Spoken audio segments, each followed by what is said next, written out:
Hi, everybody. My name is Sharon Quinn, and I'm also known as the original Runway Diva, and you are watching Model Behavior. Class is officially in session.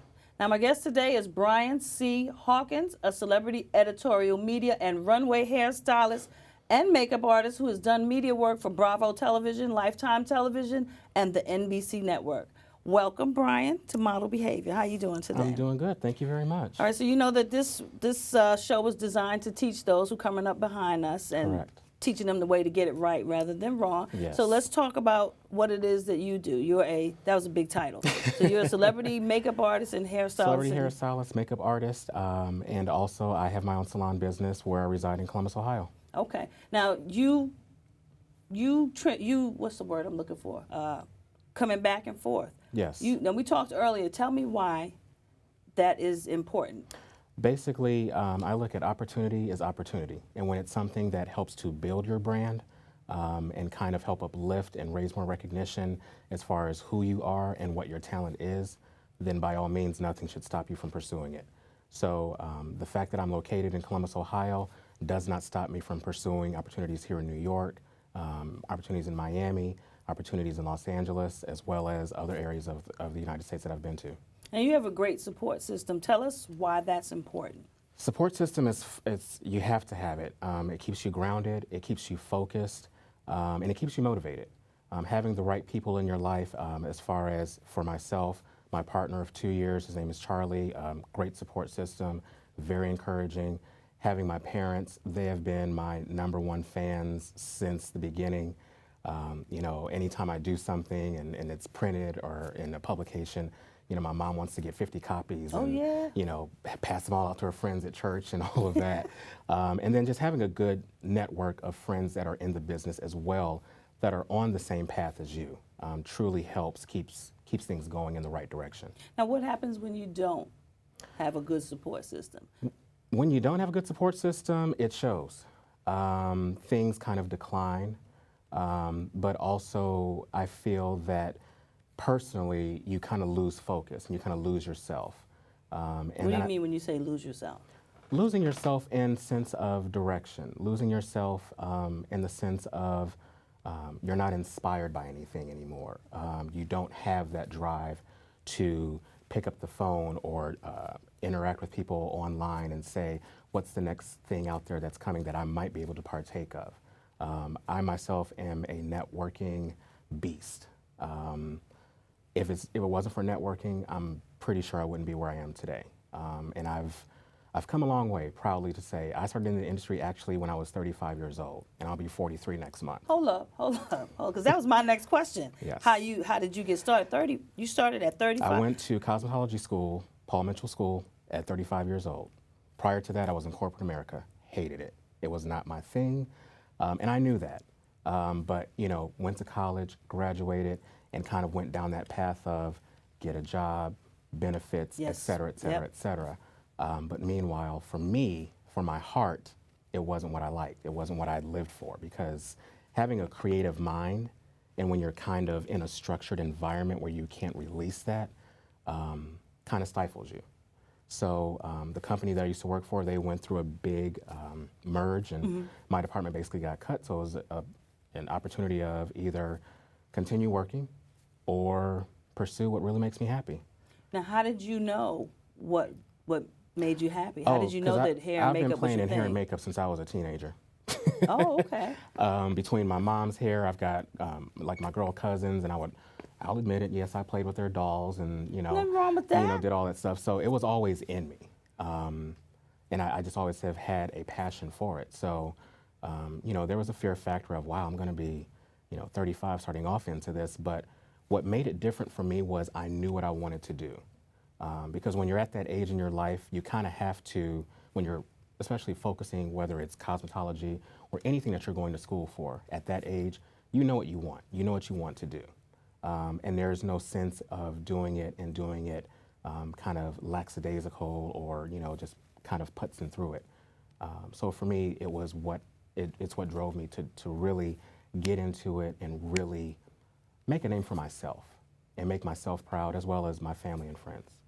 Okay. Now you went to Paul Mitchell. The You Ohio said. Academy Paul Mitchell Partner Schools in Columbus, Ohio. How long did it take you to complete that? It was about a 13-month program. Okay. So I went there full time, worked part time, bartending, and had a retail job as well, which made things You West a little Indian? tight. But Because you done had like 3-4 jobs at the same time. What is that? you do what you got to do. Yes, you do. You do what you got to do. But again, when it's your passion and it's your drive, it's not even, you don't even think about it. And now you won the 2008 Visionary Award from Paul From Mitchell? that school, yes. Now this is while you were attending? Correct. Now what is that? What does that entail? What it entails basically, and what the title means is who within that program, within that year, who always had a vision for like what's the next best thing, being very outgoing, being very encouraging to other students as well, and always just looking to improve myself, my talent, as well as the ones around me. So the visionary was basically always seeing what's upcoming and always kind of saying, yes, I'm available, yes, I can do that, and basically just taking charge of it. Okay, now take me through the steps. Now after you graduated from cosmetology school, Yes. what did you do next? Next- Did you automatically get a job or Next did you? was I started working in a salon, Okay. and I went into the salon directly as a stylist. Sometimes when you start in a salon straight from school, you can go in as an assistant, but I was determined enough and strong enough that I said, I'm not assisting, I want my own chair. And that's what I did. And you already had your your own clientele. A little bit of clientele right? built up from the school, yes. But I went in and my manager at the time, she said, okay, let's go. So it's a lot of just attitude and your own ambition and saying, I know I can do this and I'm going to show you that I can do it. So that was kind of the start of it.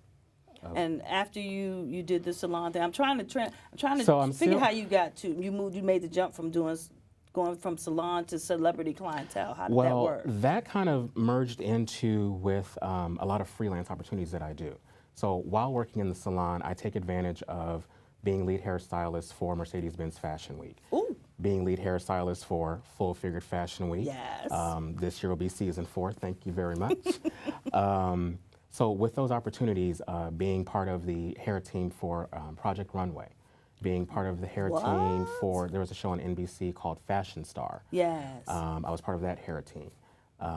So And now, did you get these opportunities from like networking from each of those jobs? Basically, yes. Networking is really how it happens. When you have close relationships with people that are strong in the industry and you maintain that relationship. Say that again.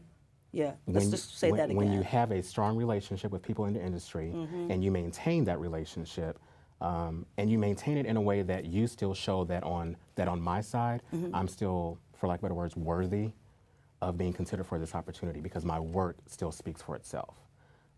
So I'm still putting myself out there and showing that I'm still doing strong work, that I'm still doing strong opportunities. So when you have those relationships and you say, for example, Ted Gibson, he's someone that I've worked with prior that I know that he's one of my mentors. I highly look up to that man. Theodore Leaf is another person that I say, hey, what's coming up that I might be able to, be considered or be a part of. Theodore Leaf, L-E-A-F. He's yes. a hairstylist as well? Yes, hairstylist and makeup artist, yes. He was actually the one that got me involved with Fashion Star on NBC. Okay. So, because he was actually the lead hairstylist for the team. So when you do that, and it really, a lot of people will say to me, how did you do it? And I hate to say it, but it's really simple. You just ask for it. So whether you pick up the phone and call, whether you send an email, or send a text message and say, hey, just letting you know I'm out there, just wanted to say hi, see how you're doing, seeing if anything's coming up that I might be able to be considered for. And a lot of times someone will say, you know what, I'm glad you contacted me because et cetera, et cetera. So it's about staying on your grind and staying Absolutely. on your hustle, right? Absolutely, Now, constantly. Tell me, I gotta know. Tell me about Mercedes-Benz Fashion Week, because that's everybody talks about that. But Yes. what was that like? It's a blessing. It's phenomenal. It's very fast paced because you're working with some of the top designers. You're working with a lot of top models. I got the opportunity to work with Jessica White, who's one of the models for Maybelline, you know, fantastic. You work with a lot of people that have very high standards, and you have to go in knowing, confident, you know. And what's interesting is that every time I do it as lead hairstylist, you know, I'm nervous and I'm shaking. I'm like, okay. But without those nerves, I wouldn't be able to pull through. Yeah. And I've also been able to be part of other people's teams because for me, I don't always have to be the lead. I don't always have to have a show. For me, it's more of the opportunity. So to be able to be backstage at the tents for Mercedes-Benz Fashion Week, it's incredible. I mean, the energy there, because you're working with other fellow artists and everyone's, you know, pushing for the same thing. You know, you've got 3 hours for hair and makeup, which sounds like a lot of time. Oh, it is not. And it's not, as you know. It is not. It is not. It is not. But once it's all said and done and you see your workout on that runway and you see the images afterwards, you know, and you get the accolades, it's a blessing. It truly is. And when you're doing shows like this, like Full Figure Fashion Week, and you have to have a team, a glam squad, Yes. how do you go about selecting your people? I select my people, honestly, the first thing is personality and energy. And why is that important? Because you may not be the strongest or the most talented in what you're doing or what I'm asking you to do, but if you have a true positive heart and a very good mindset and true positive energy, that to me makes a difference more than anything else, as opposed to coming in with a strong talent for hair or for makeup, and you may not have the best presence about yourself. Okay. You know, attitude goes a long way. And I would rather you come in and be ambitious, be, you know, as determined as you can be, but may not be the strongest, because to me, that carries over. Because by me, like, working with you, that makes you more confident, that makes you stronger, because I'm still like that. You know, when I work among some of the, you know, top people such as Ted Gibson, I'm still like, oh my gosh, you know. But when it's all said and done, there's that affirmation that, okay. So I look for that. You know, I do look to see, you know, what are your strong suits in hair or makeup, and then kind of help develop that as well. And I mean, it's not like you're putting an ad anywhere, but is it like word of mouth that For you're the most looking? part, it's word of mouth. You know, I kind of have a core group of people that I've always started with, and I kind of reach out to them first. And what will usually happen is I will say to them, you know, if you know of someone who might be interested in being part of the team, please forward me their information, because I look at it this way. If they're a reflection of you, then clearly they can be part of the team. Okay, so models have their model bag. We have a checklist of things that have to be in our bag when we go from show to show. So I'm on your team. Yes. For me to be a part of your team, what needs to be in my bag? For your hair bag, you should always have a power strip with an extension cord, because you never know where you have to plug stuff in and be able to work. You should always have a blow dryer. You should always have a flat iron, a curling iron, a comb, and a brush. And that's all you need? That's really all you need. You know, there are other things that you can add to But it, those but are for the the five basics, major for the basics, things. just to get in and get things going, yes. Okay, now Yes, what? Oh, see, these senior moments, they wearing me out. Tell me something. What's the kiss of death? Someone that you won't book again. Ooh. Give me an, you know. Kiss of death, no call, no show, first and foremost. Yeah. If I'm depending on you to be part of my team, and especially when, for example, for Full Figure Fashion Week, there's only a certain amount of people that can be allowed backstage with so many models that we're working with. If you're not present and you don't call me, you don't show up, you can't even text me, that's pretty much it. Because never then gonna work for everyone me else has to put in extra work. And I'm a pretty fair person. So, you know, even if you say I'm late or I'm gonna be late or, you know, sorry, can't make it, fine. Say something. Something is better than nothing. That is the ultimate kiss of death. The second one, again, would be basically a bad attitude. A bad attitude coming in with the, again, you might be strong, you might be very talented at what you do, but if you're not a team player and you have a very standoffish persona about you, no thank you. You've worked with people like this before. Yes, I have. Yes, I have. And And it's unfortunate because I don't necessarily like doing that, but on the flip side, it has to be done. Man, bad news travels quickly. It You does. know, this is as big as this community is. It's really real small. quick, Okay, very and quick. everybody knows somebody else. That's very true. It's very true. So Now, you also do makeup, Yes, ma'am. but you're primarily a hairstylist? I always say I'm a hairstylist first and then makeup. And why I developed into makeup is a lot of times when, especially like photo shoots, the photographer or whomever you're working with will say, or ask, do you do makeup as well? Because sometimes they would rather book one person to do both than two separate people. So I kind of got into developing that talent because basically it makes me more of an asset in general. That's So got to be hard, though. it is, but it isn't. It's basically the biggest thing, just like with hair, staying on top of what's trending, as far as what's, the latest look, who's wearing it, how do they wear it, because, people will say, oh, I love what, Khloe Kardashian had, or someone from, the award show, something of that nature. So you always have to be aware of what those looks are and be able to duplicate those looks. Because a lot of times that'll happen, hey, I want this look that Meryl Streep had on for the Oscars, for whether it's hair or makeup, and it's like, got it. And you should be able to be versed enough that you can kind of flip back in your head and say, Oscars, Meryl Streep, I know exactly what the look is, and work it out. So you're looking at shows to see what everyone is wearing. That's how somebody stays on top of their game, right? Absolutely.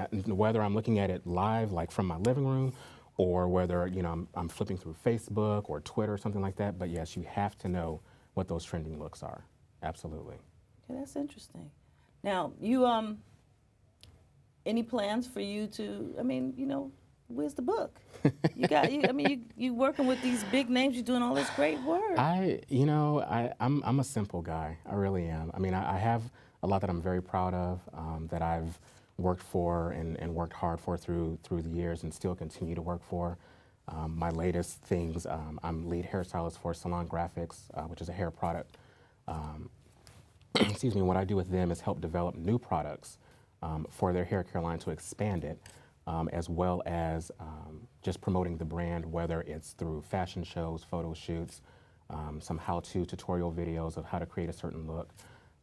There is a hair extension brand based out of the UK called Capello Hair Extensions that for the United States, I am the only ambassador and distributor of the brand. Because you bougie like that. Because, I can't be in America with hair. I have to go from the UK,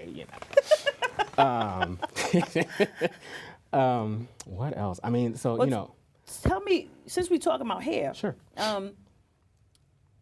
Wigs, weaves, natural hair. I love the natural hair. Because that's the new trend now. Everybody's going natural. Here's the thing about wigs and weaves, no tea, no shade. I love all my people who do that. There is a demand for it. I think at one point it kind of took over the natural look, and kind of letting someone know, whether male or female, letting them know that, it's okay to wear your hair. You don't need to have such extensions, going down your back. And I mean, it's beautiful and all, but the reality of it, natural to me is always better. Well, it depends on the kind of hair you have, because this boy, I don't have any hair now, because my natural hair, she was not cute. Yeah, I mean, mine isn't either. I mean, it fell in the rain as I walked over here, but, I'll deal with it later. But yeah, I mean, if you can maintain the natural look, with whatever you have, it's, a little embellishment here and there, that's fine. I think everyone kind of likes to play, dress up in that aspect. But from a full-time perspective, it's What do you not think necessary. about perms? Because that back in my time, Yeah. that was the trend. I'm glad to see that they're kind of, scaling out. It's one of those things that I even say to my clients that unless you really need it, then that's one thing. And it's all based on how the perm is utilized in the hair. You don't have to necessarily have it every 2 weeks or every 4 weeks, whatever. It could be every 6 weeks or every 3 months. It's based on your actual hair texture and even what your stylist does with your hair when you're at the salon. What do you mean by that? Basically, I always tell my clients, if you get a good blowout and a press from your stylist, that'll make a huge difference. Yeah. That'll make a huge difference. And of course, how you maintain it at home. And that's where, as a stylist, it's my job to educate you of, okay, this is what I'm doing here at the salon, and here's what you can do at home to recreate the same look as well as maintain it at home. Because that's usually one of the things is, oh, it looks great when I come to you, but then I get home and, but it's like, well, well, what are you doing? And let me show you what I'm doing, so that way we can see what, how to make it mesh together. But it's really, it's really a gift. And, I can paint a Yeah. face. I can beat you lovely. Hair is not my thing, okay? Okay. And I will go into the salon and get curls and come out the next day. Yeah, right. The doobie saved my life, let me just tell you. Because I would botch up a hairstyle. All right, well. But now, you have a salon. Yes. You freelance. Yes, ma'am. Do you also have an agent? No. I have not had an agent since I started. And that's the other part where a lot of people will ask me and say to me, so, I've done network television, I've worked with celebrity clients, et cetera, and I've done it all on my own. I don't have an assistant, I don't have a secretary, it is all me. You don't even have a personal assistant? No, ma'am. So you keep track of all of this yourself? My partner tries to, help in some things, and I appreciate his efforts. Don't do it. Okay. No, he's good, but no, really, I do it myself. I mean, from sending emails nonstop to, yeah. And do you prefer to not have an agent? I know that comes down to giving a piece of your money away. It's one of those things where I wouldn't mind it. My biggest thing is I still would like to be able to have, for lack of better words, freedom to do what I would like to do. I'm kind of a control freak. And you don't think you'd get that with an agent? I think I could. It just depends on what who the agency is and what they're willing to offer. So I'm sure it's possible. It's just finding that right agent that will allow me to work with them for whatever opportunities that they may have that I may not able to obtain on my own. But still, if I say to them, I'm lead for Full Figured Fashion Week, I'm lead for Miami Swim Fashion Week in July, that there won't be a conflict of interest. Right, where they're trying to control you. Correct. An agency, they don't want, there's certain things they don't want associated with their brand. Correct. Forgetting about your brand. Correct. So like I said, I will admit I'm a little bit of a control freak. That's the Taurus in me that I like to keep a little. You're, okay. Oh, well, okay. You're a Taurus, all right. Yes, ma'am. Okay, I get it. Okay. Now, so freelancing, tell me, we talked about this earlier and it's about to pop out of my head again. Okay. Branding. Yes, ma'am. Yes. How important is that? Branding is everything because as I say to people, it's my name. So when I say that, yes, I'm going to be lead for Full Figured Fashion Week, it's not just my name, it's the team that I create. It's the product sponsorship that comes behind me, that's my name and that's my brand. So it's always a matter of keeping good connections, good relations, and always keeping the brand up and building that brand because, have there been opportunities that may not have been the best for me or been the best to highlight who I am or my talent? Yes, absolutely. I think that happens in everyone's life, no matter what business you're in. You have those moments where you're like, okay, lesson learned. But then you figure out, okay, how do I push that aside, find something new, and basically build up even better from that. But yeah, branding is everything.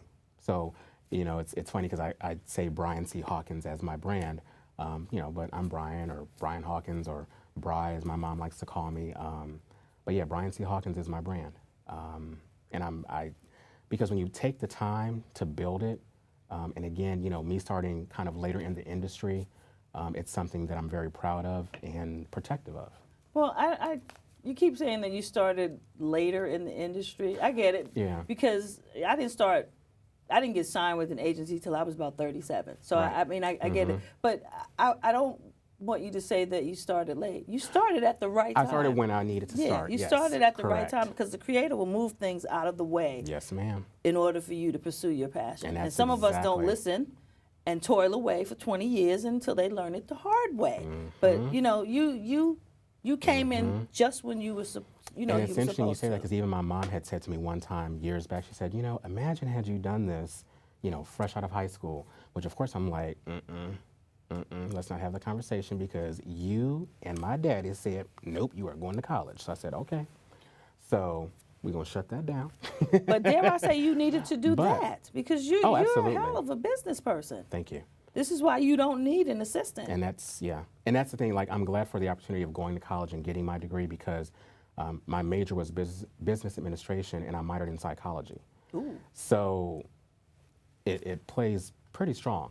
I could see how psychology would play with working Oh, yes, with ma'am. crazy behind Oh, models. yes, ma'am. Yeah. Oh, yes, ma'am. Oh, just in general. Just in general. We'll just leave it at that. Fill in the blank. So what's next for your brand? Where do you want to go?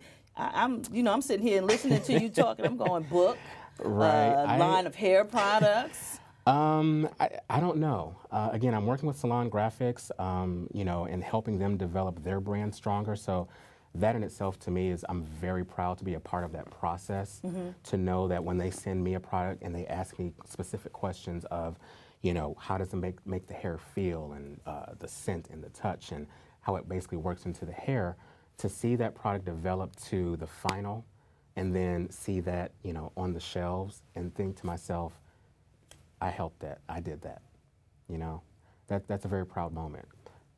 What's next? I honestly couldn't tell you. You don't know what the future holds for Brian C. Hawkins. Sometimes I kind of like the element of surprise, because I feel as long as I keep doing my talent and my gift and putting my heart and passion into it, the doors will open. Oh, I firmly believe the doors that. will open, because they've opened so far. And, every so often, yes, can it be overwhelming? Absolutely. Can it be where you kind of sit back and think, ooh, I need a break? Absolutely. And you should always recognize those moments as well. If you need a break, take that break. Absolutely. Because otherwise, it'll come down. So tell me, tell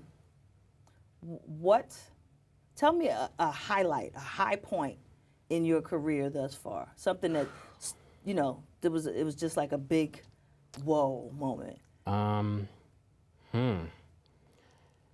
Honestly, there's two things actually.